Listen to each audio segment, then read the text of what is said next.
అట్లాగే తమిళనాడు తగ్గుతుంది. ఇప్పుడు ఉన్నటువంటి 39 నుంచి 28కు పడిపోతుంది.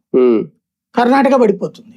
ఇట్లాగా మన దక్షిణాది రాష్ట్రాలకి జనాభా ప్రాతిపదికన సీట్లు తగ్గిపోతాయి చేస్తే. దానికోసం చేసేటప్పుడు హాఫ్ ఫార్ములా అన్నటువంటి పెంచారు. శశి థరూర్ అన్నాడు ఏది మీకు 2 లక్షల జీతము మీ మరి ఇప్పుడు కార్పొరేట్ కంపెనీల్లో ఉద్యోగాల్లో అలాంటి పర్సంటేజ్ ఇస్తారు.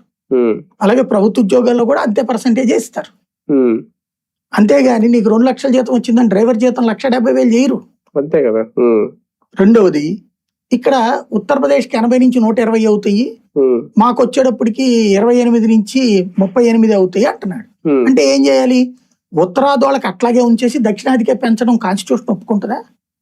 సుప్రీంకోర్టు ఒప్పుకుంటుందా? పోనీ ఏ ప్రాతిపదికన ఒప్పుకుంటారు? అయ్యి బేసిక్ గా ఇది ఎలాగూ జరుగుతుంది. పబ్లిక్ కూడా ఏం ఫీల్ అవ్వరు. ఎందుకంటే ఉత్తరాదోళ్ళకి కొత్తగా నష్టమేం లేదు, వచ్చే సీట్లతో అదనంగా పెరుగుతుంది.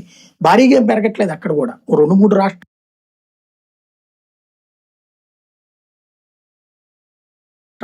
కొంచెం ఎక్కువ పెరుగుతాయి. ఉత్తరప్రదేశ్ లో అట్లాగా. కానీ ఉత్తరప్రదేశ్ మేబీ డివైడ్ అవుతుంది అనుకుంటున్నాను నేను ఫ్యూచర్ లో.